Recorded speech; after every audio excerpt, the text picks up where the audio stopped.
उसको डिस्कस करते हैं, that is value of supply. हमने डिस्कस किया था टैक्स लगेगा that is on supply of goods पे। किस पे लगेगा? सप्लाई ऑफ गुड्स पे। हमने गुड्स पढ़ ली क्या होती है, हमने सप्लाई पढ़ ली क्या होती है। अब आपने टैक्स लगाना है और टैक्स का रेट है फॉर एग्जांपल 18%। अब किसी भी वैल्यू को पकड़ेंगे, कोई भी अमाउंट लेंगे, आप उस वैल्यू को 18% से मल्टीप्लाई करेंगे तो आपके पास क्या आएगी? सेल्स टैक्स की अमाउंट जो है वो आ रही होगी। ऐसे ही है, आपके पास कोई रैपर, कोई इनवॉइस किसी के पास पड़ी हुई है, या किसी ने आज कोई बिस्किट वगैरह खाया हो? सारे भूखे, बेरोज़गार। किसी ने कोई चीज़ खरीदी है, कोई किसी के वॉलेट में, मेरा वॉलेट ऊपर पड़ा होगा, कोई इनवॉइस वगैरह कुछ पड़ा हुआ है? क्या ज़िंदगी में कभी कोई रसीद देखी है? जब रसीद देखते हैं तो आप देखते हैं बिल्कुल एंड पे जाके रेट लगता है, जीएसटी चार्ज करते हैं। वो किस वैल्यू के ऊपर चार्ज करते हैं वो हमने क्या करनी है, यहाँ पे डिटर्मिन करना सीखनी है। तो ये है हमारा one of the most important topic, that is value of supply. कि हम क्या वैल्यू डिटर्मिन करेंगे, किस कीमत के ऊपर हम सप्लाई को रखेंगे तो हमारा टैक्स जो है वो चार्ज होगा। नोट्स पे लिख लें, सुपर इंपॉर्टेंट है, इसके बगैर सेल्स टैक्स टेस्ट नहीं होता। न्यूमेरिकल्स में ये टेस्ट होना है, इंडिपेंडेंट सिनेरियोज इसमें से आते हैं, आप इसे कभी भी जो है यू कैन से डैट छोड़ नहीं सकते। जिसको ये टॉपिक समझ आ गया, यू कैन से डैट उसको सेल्स टैक्स समझ आ जाएगा कि भाई हमारा कैसे वैल्यू कैलकुलेट होती है और किस तरह से हम इसको लेकर चल रहे होते हैं। अब अगर हम वैल्यूज ऑफ सप्लाई की बात करें, अगर मैं इसकी जेनेरिक डेफिनेशन की बात करूं तो इसकी जेनेरिक डेफिनेशन क्या है उसको हम देखते हैं। What is value supply? That is consideration received. अब कंसिडरेशन रिसीव की बात करते हैं तो स्पेसिफिकली हम किसकी बात कर रहे हैं? पैसों की। किसकी बात कर रहे हैं? पैसों की। आप दुकानदार हैं, आप चीज़ बेचते हैं, फॉर एग्जाम्पल आपने मार्कर बेचा, ये मार्कर 30 रुपये का बिका है, तो 30 रुपये क्या है? कंसिडरेशन रिसीव्ड, ये जो आपको मिली है, इंक्लूसिव ऑफ ऑल ड्यूटीज, जिसमें फेडरल भी शामिल है, जिसमें प्रोविंशियल भी शामिल है। जिसमें क्या शामिल है? फेडरल भी, प्रोविंशियल भी, तमाम किस्म की सूबाई टैक्सेस, सारा कुछ शामिल है। बट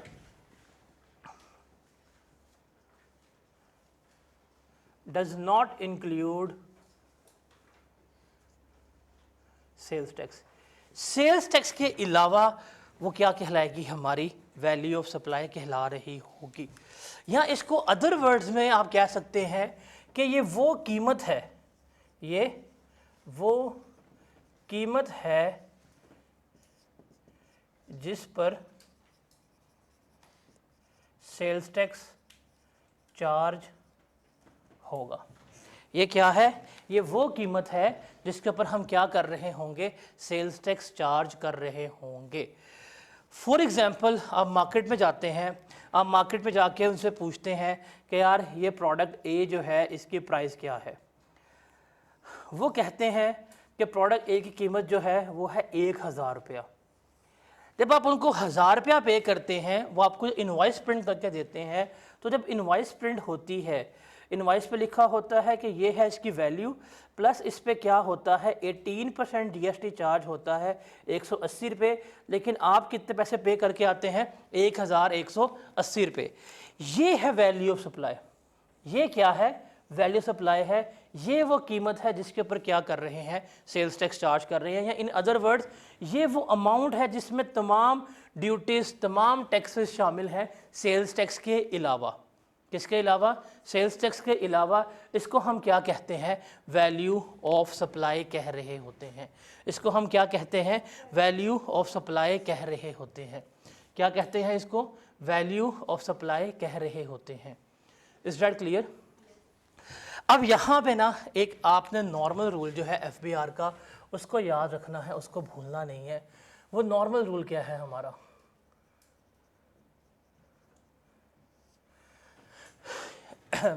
हम हमेशा लेते हैं एक्चुअल वैल्यू और एफबीआर वैल्यू, जो इन दोनों में से हायर होती हैं वो हमारी क्या होती हैं, वैल्यू ऑफ सप्लाई कंसीडर होती हैं। ये असूल है, और ये असूल लोकल के लिए भी है, और ये असूल जो है वो आपका इम्पोर्टेड गुड्स के लिए भी है। फॉर एग्जाम्पल आपके पास है प्रोडक्ट बी, आप उस प्रोडक्ट बी को बेचते हैं 2000 रुपये का, लेकिन एफबीआर ने उसकी वैल्यू डिटर्मिन कर दी है 2500। अब आपने कितने का बेचा, 2000 रुपये का। 2000 रुपये के ऊपर अगर आप 18% टैक्स लगाएं, क्या जवाब आता है, 360 रुपये। और 2500 के ऊपर आप 18% टैक्स लगाएं, क्या जवाब आएगा,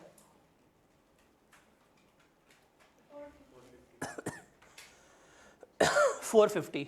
अब क्या होगा, क्या हम किसके ऊपर टैक्स देंगे, किसके लेके चलेंगे? असूल क्या है, असूल है एक्चुअल वैल्यू और एफबीआर वैल्यू। हायर कौन सी है इसमें से, ये है। एफबीआर कहेगा भाई तुम जितने मर्जी का बेचो, मुझे कोई कंसर्न नहीं है, जब मैंने कीमत ये तय कर दी तुम इससे कम नहीं बेच सकते थे।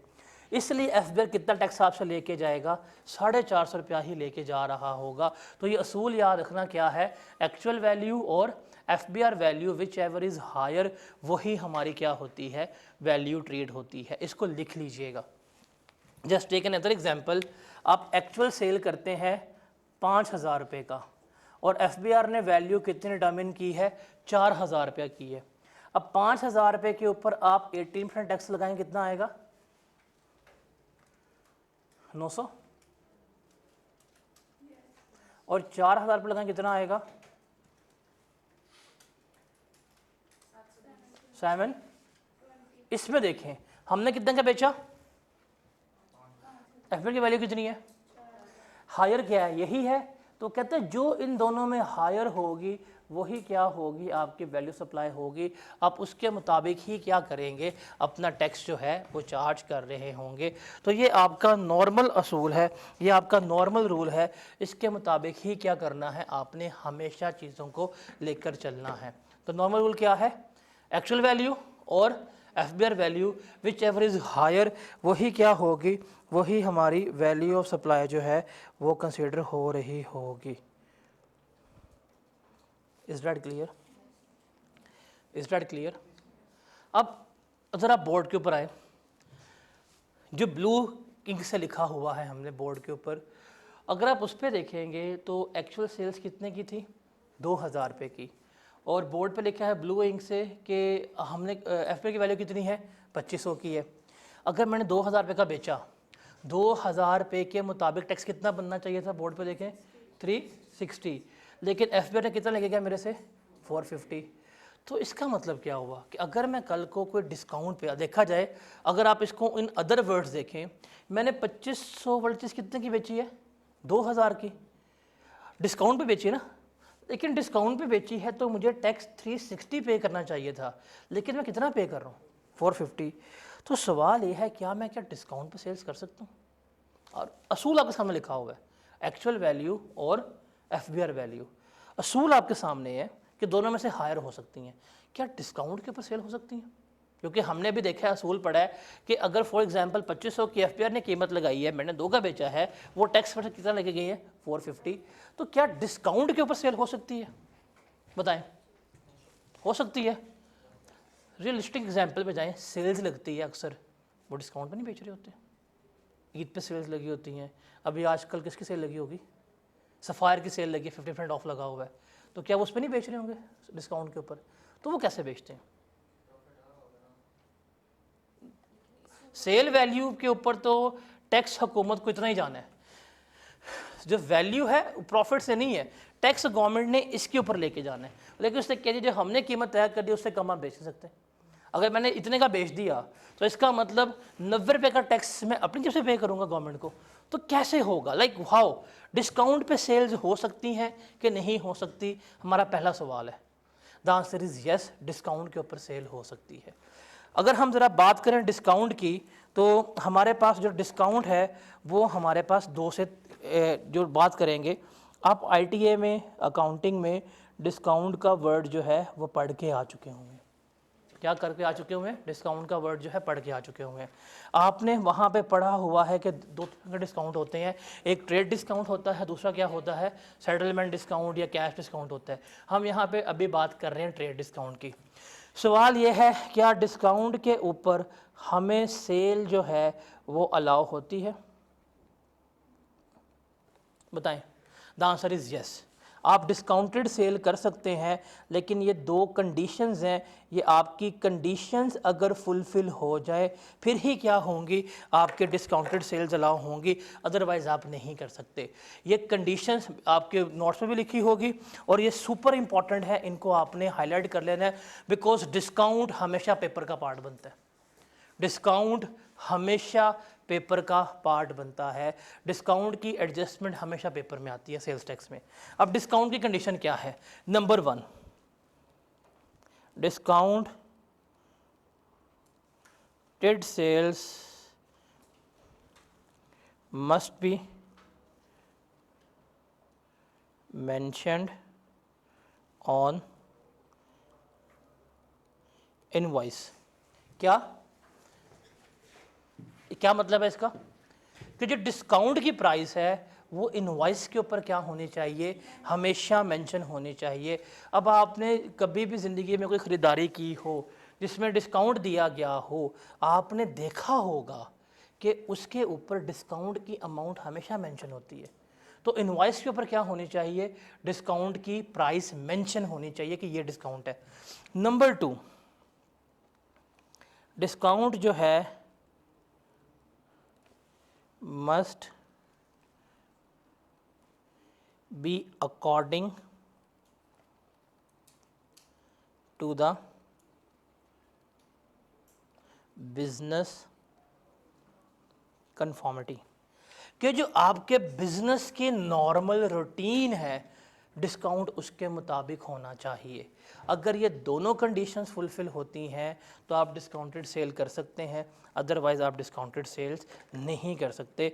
तो डिस्काउंट क्लेम करने के लिए ये दो कंडीशंस जो हैं इनका फुलफ़िल होना लाजमी है। क्या? नंबर 1, डिस्काउंटेड सेल्स जो है वो वैल्यू मेंशन होनी चाहिए, और दूसरा ये कि ये क्या होना चाहिए, बिज़नेस की कन्फर्मिटी के मुताबिक होना चाहिए। अगर इसमें से कोई एक कंडीशन भी फुलफ़िल ना हुई तो आपका डिस्काउंट जो है वो क्या हो जाएगा, डिसअलाउ हो जाएगा, आपको डिस्काउंटेड सेल्स नहीं करने दी जाएंगी। ये चीज़ बहुत इंपॉर्टेंट है और ये हर न्यूमेरिकल में, हर अटेम्प्ट में एग्जामिनर जो है वो पूछ रहा होगा। अब इस डिस्काउंट को समझते हैं। हमारे पास सिनेरियो नंबर 1 है, हम लेते हैं scenario number A. Scenario number A हमारा, जस्ट टेक एन एग्जांपल, ये हम लेते हैं नॉर्मल सेल्स हैं। फॉर एग्जांपल मैंने सेल्स की 10,000 रुपये की। कितने की सेल्स की? 10,000 रुपये की, कोई डिस्काउंट नहीं है। हम इनवॉइस इशू करेंगे, ये इनवॉइस आ जाएगी आपके पास, रसीद, यहाँ पे उस बंदे का नाम लिखा होगा, यहाँ उस बंदे का रजिस्ट्रेशन नंबर, यहाँ आ जाएगी जी क्वांटिटी, यहाँ आ जाएगा रेट, यहाँ आ जाएगा अमाउंट, ये सारा कुछ लिखा होगा। अब फॉर एग्जांपल हमने सेल्स की तो आ जाएगा जी प्रोडक्ट है क्वांटिटी 1, रेट जो आ जाएगा 10,000 आ जाएगा, अमाउंट भी क्या आ जाएगी 10,000 आ जाएगी। आपके पास कुछ इस तरह से है, इनवॉइस लिखी हुई आ जाएगी, ऐसे ही होगा। और एट द एंड उसने लिखा होगा यहाँ पर GST एट 18%, 1800 उसने ऐड किया होगा, और यहाँ पे आपके पास आ जाएगी टोटल इनवॉइस 11,800। आप 11,800 के सामान लेके आएंगे जिसमें लिखा होगा कि भाई 10,000 इसकी कीमत थी और टैक्स कितना था, 1,800 था। ये क्लियर है? अब हम चलते हैं सिनेरियो नंबर बी के ऊपर। फॉर एग्जाम्पल हम डिस्काउंट देते हैं 10%, और ये बिज़नेस कन्फर्मिटी। बिज़नेस कन्फर्मिटी का मतलब है कि हमारे बिज़नेस का तौर तरीका यही है कि हम हर बंदे को कितना डिस्काउंट देंगे, 10%। इसको भी 10, उसको भी 10, आपको भी 10, उसको भी 10, हमारा हर कितना डिस्काउंट है, 10% डिस्काउंट है। अब क्या करना है, देखिए डिस्काउंटेड पे अगर आपने सेल्स करनी है तो आपकी दोनों कंडीशंस जो हैं वो फिलफिल होनी चाहिए। नंबर 1 कि सबसे पहले आपकी इनवॉइस के ऊपर जो है वो डिस्काउंट मेंशन होना चाहिए। क्वांटिटी कितनी थी, एक गुड्स की थी, रेट आपके पास कितना था, 10,000 था, आपके पास अमाउंट कितनी आई, 10,000 की आई। डन हो गया। यहाँ पे लिखा होगा जी वैल्यू आपके पास आ जाएगी 10,000 कि भाई ये हमारी कीमत थी। फिर उसने यहाँ पे लेस किया होगा 10% डिस्काउंट, कितना बनेगा 1,000, वो लेस किया होगा। यहाँ पे उसने इनवॉइस लिखी होगी आफ्टर डिस्काउंट, वो कितनी आएगी 9,000।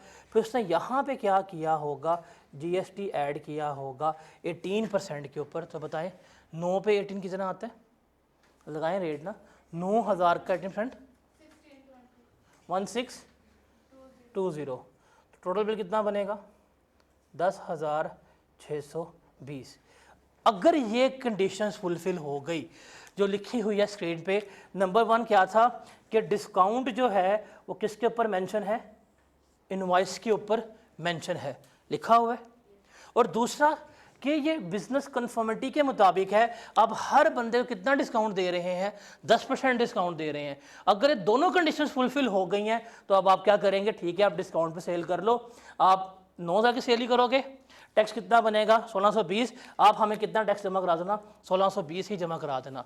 अगर डिस्काउंट पे ना हो तो कितना टैक्स था 1800, लेकिन क्योंकि दोनों कंडीशन फुलफिल हो गई हैं, हमने डिस्काउंट पे सेल्स किया, टैक्स कितना आया 1620, हम क्या करेंगे गवर्नमेंट को यही टैक्स जो है वो जमा करवा रहे होंगे। Is that clear, is that clear.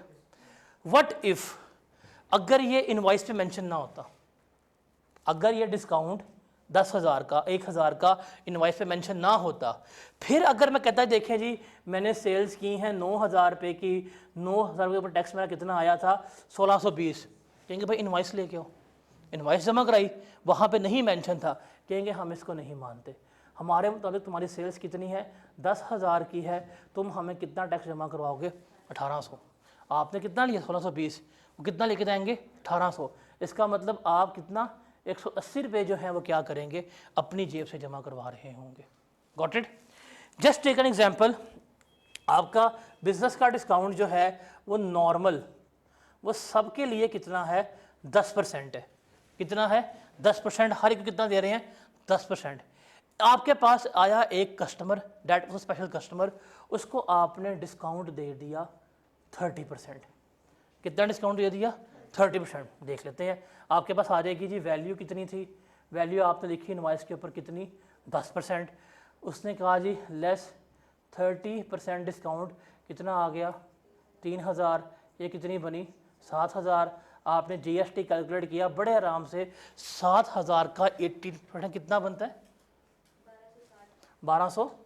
आपने ये इनवॉइस प्रिंट करके ये बना आपका ये बना आपका 8260, ये आपने इनवॉइस प्रिंट कर दी, बोर्ड वाले आगे, हाँ भाई सेल्स किसको की है, ये कस्टमर को सेल्स की है, कि डिस्काउंट का रेट क्या है 10%, तो सारी इनवॉइस चेक की, सब पे क्या डिस्काउंट लिखा हुआ था 10%, ये एक इनवॉइस पकड़ ली, इसको क्यों डिस्काउंट दिए जना, आपका बिजनेस का डिस्काउंट कितना है, ये 10% डिस्काउंट है, और देखें हम तो डिस्काउंट मेंशन भी करते हैं, इस पर डिस्काउंट मेंशन भी है, लेकिन आपका डिस्काउंट नॉर्मल है कितना 10%, आपने कितना दे दिया है 30, वो कहेंगे हम इसको नहीं मानते, हम इसको नहीं मानते, वो कहेंगे भाईजान हमारे मुताबिक अगर आप नॉर्मल डिस्काउंट पे देते तो आपका टैक्स होना चाहिए था 9,000 रुपये के ऊपर कितना 1620 रुपये, आपका डिस्काउंट कितना नॉर्मल 1620 रुपये, आपने कितना डिस्काउंट दे दिया है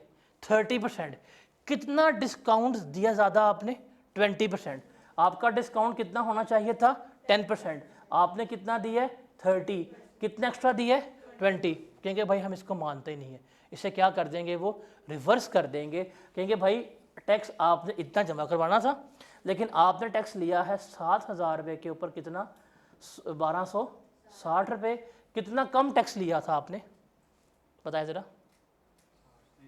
360। वो कहेंगे भाई ये 360 जो आपने कम टैक्स लिया है, काइंडली हमें क्या करें, सबमिट करें। तो इसका मतलब अगर आपने 30% डिस्काउंट पे सेल्स की है, वो उसको भी नहीं मानेंगे। उसको ना मानने की रीज़न क्या है, उसको ना मानने की लॉजिक क्या है, कि ये दो कंडीशंस जो हैं वो क्या होनी चाहिए, फुलफिल होनी चाहिए, कि डिस्काउंट इनवॉइस के ऊपर मेंशन होना चाहिए, और दूसरा ये बिजनेस कन्फर्मिटी के मुताबिक होना चाहिए। अगर डिस्काउंट मेंशन नहीं है, अगर बिजनेस कन्फर्मिटी के मुताबिक नहीं है, तो आपको डिस्काउंटेड सेल्स अलाउ नहीं होंगी। तो डिस्काउंटेड सेल्स के लिए इन दोनों कंडीशंस का जो है वो फुलफिल होना चाहिए, अदरवाइज आप इसको क्लेम नहीं कर सकते। This is the most important concept. हैं ये दो लाइनें, लेकिन आपको हर अटेम्प्ट में मिलेगी, हर न्यूमेरिकल में तकरीबन टेस्ट होगी, इसके बगैर पेपर नहीं बनता। डिस्काउंट की एडजस्टमेंट के बगैर पेपर नहीं बनता। Is that clear? और डिस्काउंट में ये जो हमने अभी एडजस्टमेंट जो सिर्फ हमने बोर्ड पर डिस्कस की है, अगर जाके हम इसको डिस्कस करेंगे न्यूमेरिकली कैसे करना है, ये भरी हुई है पास पेपर्स में, ये भरी हुई है। कह देगा जी आपका नॉर्मल डिस्काउंट है 5%, आपने कस्टमर को दे दिया 50%, कितना एक्स्ट्रा दिया होगा, 45%, वो क्या करवाएगा, एड बैक करवाएगा। आपका डिस्काउंट है 10%, आपने कस्टमर को दे दिया 20% के ऊपर, वो क्या करेगा, जो एक्स्ट्रा डिस्काउंट दिया है वो क्या करेगा, डिसअलाउ करवाएगा। आपका डिस्काउंट 10% है, 10% ही दिया, लेकिन आपने इनवॉइस के ऊपर मेंशन नहीं किया, तो वो क्या करवाएगा, उसको डिसअलाउ करवाएगा। तो एग्जामिनर इस तरह से क्या कर रहा होता है, चीज़ों को लेकर चल रहा होता है। ये क्लियर है? ये क्लियर है? अब ज़रा हम आते हैं, जो आप लोग पीआरसी में ही पढ़ के आ चुके होते हैं अकाउंटिंग में, ये मुझे आप बताएंगे, मुझे तो आती नहीं है, मेरी तो अकाउंटिंग फेल है, मेरे तो खुद एग्जाम्स है पीआरसी के में एक ही अटैम्प्ट में। एक आप लोगों ने वर्ड पढ़ा होगा, अबे यकीन ना कर लेना, सेटलमेंट डिस्काउंट। सेटलमेंट डिस्काउंट क्या होता है? सेटलमेंट डिस्काउंट वो सेटलमेंट डिस्काउंट होता है, डिग्री डिग्री होती है। सेटलमेंट डिस्काउंट क्या होता है? जो सेटलमेंट के वक्त दिया जाता है। और बताएं, सेल्स के टाइम डिस्काउंट हमेशा ट्रेड डिस्काउंट होता है। ये सारी जो बातें ना, ये वाली, ये सारी बातें हमने जिसके बारे में की हैं, that is about trade discount. ये सारा कुछ सेल्स के वक्त हो रहा है। सेटलमेंट डिस्काउंट क्या होता है, कौन बताएगा?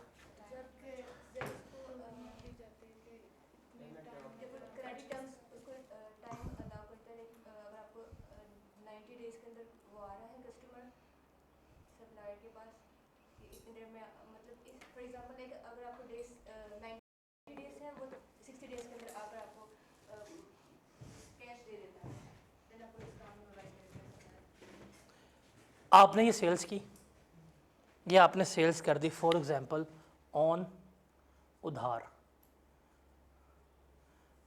किस पे सेल्स की? उधार के ऊपर। आपने कहा भाई बाद में पेमेंट कर दी, बंदा पे नहीं कर रहा, 10 दिन गुजर गए, 20 दिन गुजर गए, 30 दिन गुजर गए, आपने कहा यार तो 50% ही पे करे, तेरी खुदा का वास्ता है। उससे पैसे रिकवर करने के लिए आपने कोई आफ्टर उसको कहा 30 डेज, यार तूने देना हमारा कितना है, 10,000 देना है, तू ऐसा कर, तू हमें 6,000 दे दे, हम तेरा अकाउंट जो है क्लोज़ कर देते हैं। लेना कितना था, 10, कितने पे जान छोड़ दी, 6 पे। ये जो 4,000 रुपये का डिस्काउंट दिया है, इसको हम क्या कहते हैं, सेटलमेंट डिस्काउंट कहते हैं। सेल्स टैक्स में सेटलमेंट डिस्काउंट का कोई ट्रीटमेंट नहीं होता। लिखा भी होगा, नोट्स पे लिखा होगा, सेल्स टैक्स में सेटलमेंट डिस्काउंट का कोई ट्रीटमेंट नहीं होता। There is a not treatment of settlement discount. इसकी पता रीज़न क्या है? What is the reason behind this? Reason क्या है इसकी? इसकी रीज़न बोर्ड पे लिखी हुई है।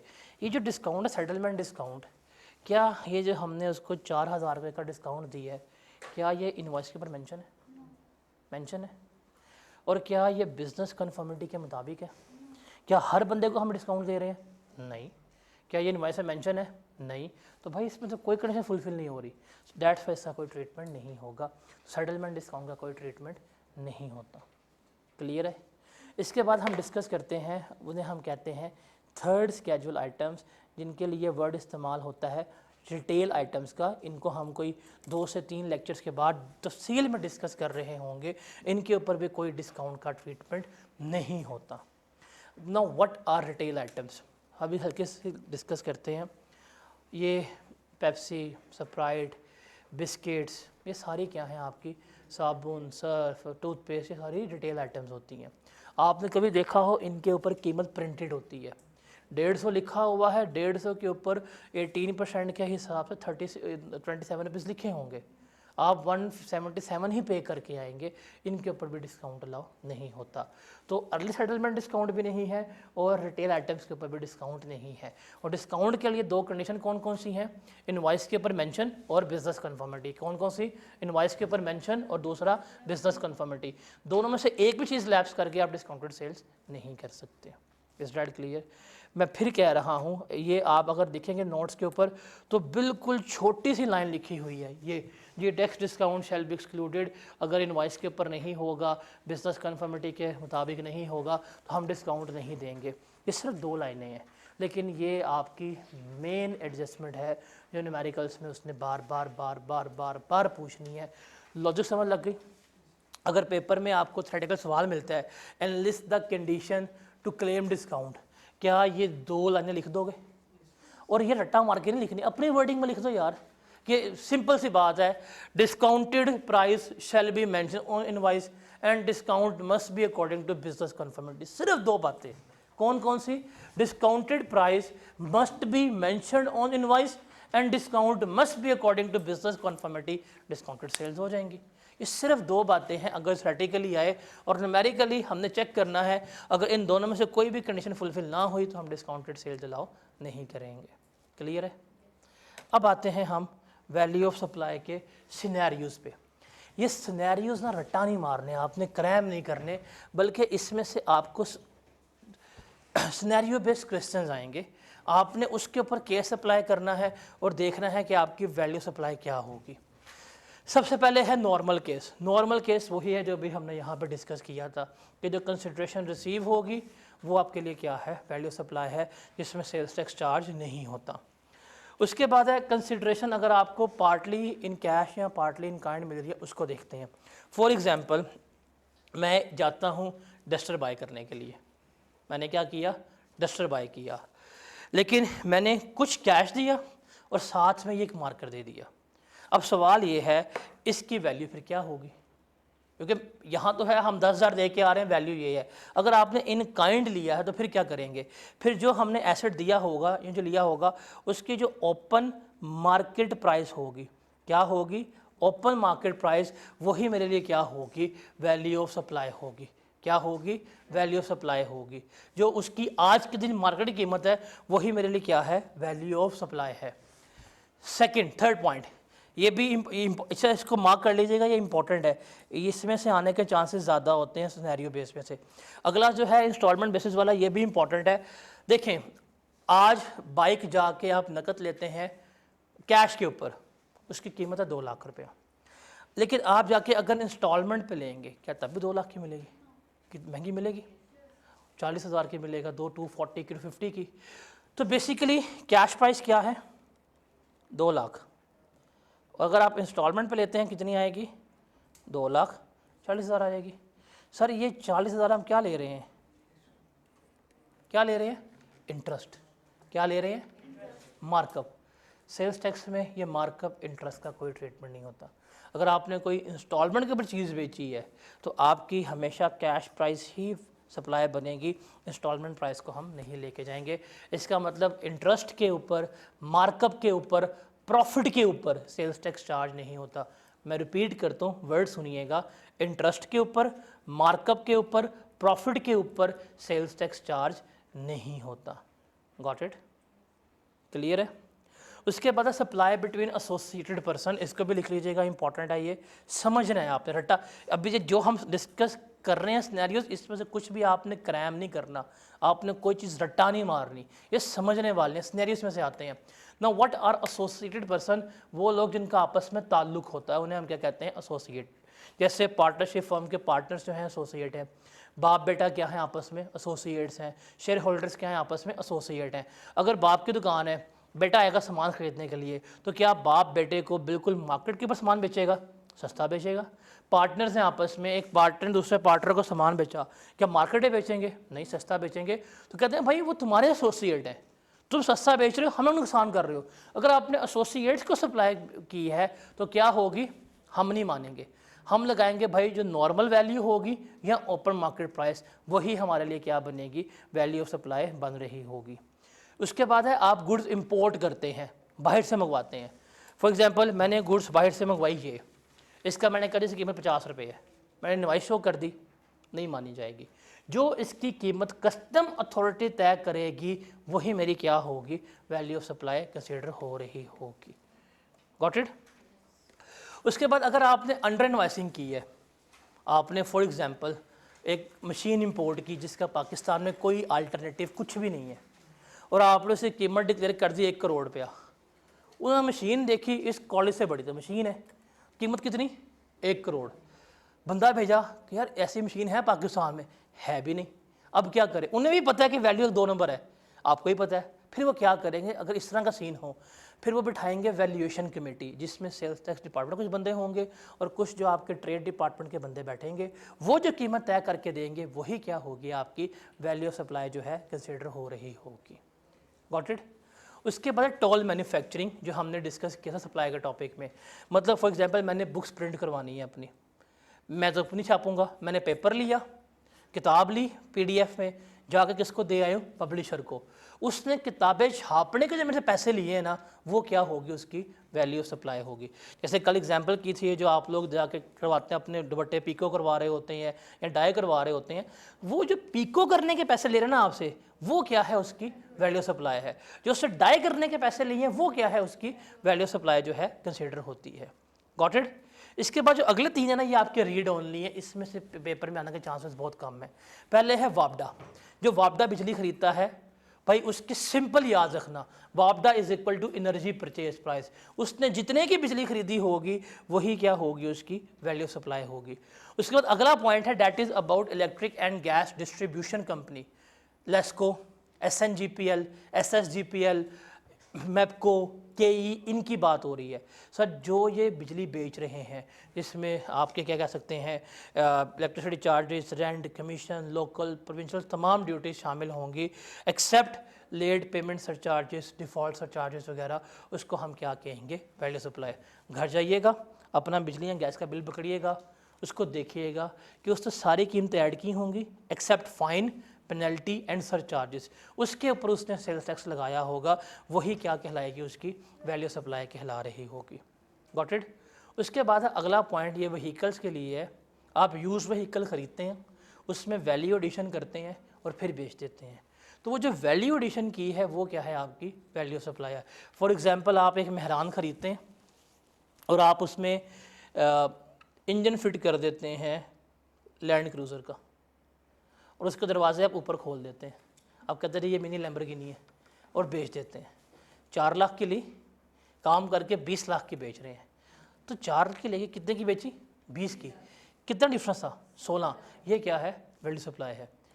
प्रैक्टिकली किन के लिए है, आपने अक्सर देखा होगा शोरूम्स वाले होते हैं, जापान से गाड़ी इंपोर्ट करते हैं, बेच रहे होते हैं। गाड़ी इंपोर्ट की 20 लाख रुपए की, तो उसको बम्पर शम्पर पेंट कराया, उसके एयर बैग खुले होते हैं अक्सर ही, बंद करवाए और 40 लाख की बेच दी। तो वो जो जितने की खरीदी, जितने की बेची, जो इसका डिफरेंस होगा वैल्यू का, वो क्या कहलाएगी, इनकी वैल्यू सप्लाई कहला रही होगी। Is that clear. और एक होता है हमारे पास रिटेल आइटम्स, इसकी वो वैल्यू जो मैन्युफैक्चर फिक्स करेगा वो हमारी क्या कहलाएगी, वैल्यू सप्लाई कहला रही होगी। क्लियर है। अब एक सवाल इसमें से आया हुआ है स्प्रिंग 2022 में, कहता है जी in the light of provision of sales tax act 1990 and rules made there under state the value supply chargeable to tax for the month of February 2022, also state the reason for your treatment. बताएं क्या value होगी और reason बतानी है आपने। और ये 8 number का सवाल है। कहता है जी following are the independent transaction carried out by different enterprises during the month of February 2022। ये कौन से अटेम्प्ट के, स्प्रिंग 22 47, ये स्प्रिंग 22 की अटैम्प्ट है। क्वेश्चन नंबर 5A है। कितने फ्रेंड पासिंग मार्क्स हैं, 15%। ये जब भी हम सवाल पढ़ रहे हैं स्प्रिंग 22 में आ चुका हुआ है, और इस सवाल में से कितने % बच्चे पासिंग मार्क्स लेके बैठे थे? 15%। इस अटैम्प्ट में एग्जैक्ट मैं बताता हूँ 9100 समथिंग बच्चे ने टैक्स का पेपर दिया था, और ये वो अटैम्प्ट है जिसमें my student got a merit certificate in that attempt. उसका इस अटैम्प्ट में क्या आया था? मेरिट सर्टिफिकेट आया था। और ये वो सवाल कर रहे हैं जहाँ पे अवाम का क्या था? बेड़ा गर्क था। 15% बच्चों के पासिंग मार्क्स हैं। आप मल्टीप्लाई कर लें 9000 का 15% लें, कितना बनता है? 1350। 1350 बच्चों का इस 8 नंबर में से 4 या उससे ज़्यादा मार्क्स आए हैं। बाकी अवाम देख लें कहाँ पे खड़ी होगी। तो देखते हैं क्या था। कहता है पहला, taxable goods of ₹8 lakh were sold to one of dealers. The amount was net of 20% rate discount which was accordance in market terms। लेकिन डिस्काउंटेड प्राइस जो है वो इनवाइस पे शो नहीं थी। अभी हमने क्या पढ़ा डिस्काउंट के लिए? 2 कंडीशन, इनवाइस पे लिखी हो और मार्केट टर्म्स के मुताबिक हो। उसने कहा भाई 20% डिस्काउंट तो दे रहे हैं, वो सबके लिए दे रहे हैं, लेकिन मेंशन नहीं की। तो अब क्या होगा? अब आपकी वैल्यू 8 लाख तो नहीं मानी जाएगी। हम क्या करेंगे? हम इसको रिवर्स कर देंगे। हम कहेंगे भाई आपकी वैल्यू जो है अब 20% डिस्काउंट अलाउ नहीं होगा। हम 8 लाख को डिवाइड करेंगे 0.8 के ऊपर, मेरे पास आ जाएगी टोटल वैल्यू जो क्रॉस होगी। मैं कहूँगा ये मेरी वैल्यू सप्लाई है, इसके ऊपर ही क्या किया जाएगा? टैक्स जो है वो चार्ज किया जा रहा होगा। Got it? अगला पॉइंट है टैक्सेबल गुड्स 15 लाख की were used for internal testing and evaluation purpose. 15 lakh की गुड्स हैं जो आपने टेस्टिंग के लिए इस्तेमाल की है। 40% of these goods were locally procured. इस 15 लाख में से 40% गुड्स जो है मतलब 6 लाख रुपए की वो आपने खरीदी थी। प्रोक्यूर्ड का मतलब है खरीदी थी। While 60% of these goods were owned manufacture. लेकिन जो 60% गुड्स हैं वो खुद बनाई हुई थी आपने। सप्लाई की कल हमने पढ़ी थी डेफिनेशन। सप्लाई की डेफिनेशन का पहला पॉइंट था, उसमें क्लियरली लिखा था कि अगर आपने गुड्स बिजनेस के लिए इस्तेमाल की, नॉन बिजनेस यूज़ के लिए इस्तेमाल की या पर्सनल यूज़ के लिए भी इस्तेमाल की, वो भी क्या होगी? सप्लाई होगी। तो सर इसने खुद गुड्स बनाई हैं, खुद ही इस्तेमाल कर लिया, तो ये क्या कंसीडर होगी? सप्लाई कंसीडर होगी। कितनी गुड्स इसने खुद बनाई थी? 60%। तो हम क्या लेंगे? 15 लाख का 60% लेंगे, क्या जवाब आएगा? 9 लाख। हम कह देंगे 9 लाख जो है वो मेरी क्या है? वैल्यू ऑफ सप्लाई है। फिर थर्ड पॉइंट है एडवांस मिला 6 लाख रुपए का, तो भाई यही हमारी क्या है? वैल्यू सप्लाई है। फिर है 1000 units of taxable goods listed in third schedule. उसको आपने बेचा है 5000 रुपये का, हालांकि जो उसकी रिटेल प्राइस है वो कितनी है? 6000 रुपये की। अब भी आपको बताया कि जो रिटेल आइटम्स होती हैं इसके ऊपर डिस्काउंट अलाउ नहीं होता। क्या कीमत है रिटेल? 6000। आपने कितने की बेची है? 5 की। कहेंगे बेचो। हम किसको मानेंगे? हम 6000 को ही क्या मानेंगे? अपनी वैल्यू मान रहे होंगे। Got it? उसके बाद new parts of 12 lakh were issued free of cost under warranty. ये हम जाके आगे डिस्कस करेंगे। ये जो under warranty free of cost चीज़ें दी जाती है इसके ऊपर टेल टैक्स चार्ज नहीं होता, कभी भी चार्ज नहीं होता, तो इसके ऊपर तो कोई टैक्स नहीं लगेगा। ये पॉइंट नंबर 5 इग्नोर हो जाएगा।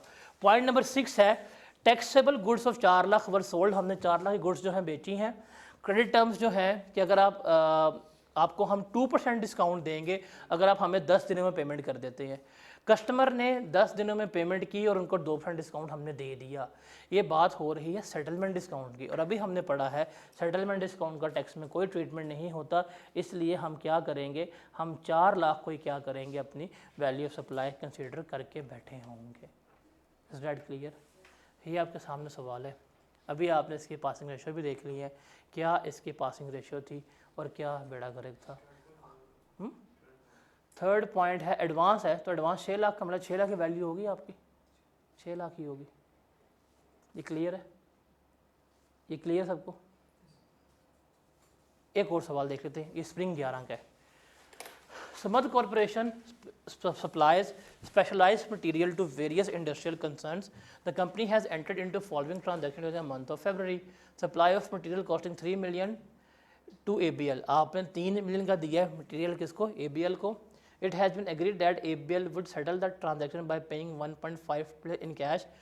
वो 15 लाख कैश देगा, बाकी जो बैलेंस अमाउंट है वो हम क्या करेंगे? उसके इंपोर्ट कोटा से इस्तेमाल करेंगे। हालांकि मार्केट वैल्यू जो है जो हमने सामान बेचा कितनी है? 3.5 मिलियन की है।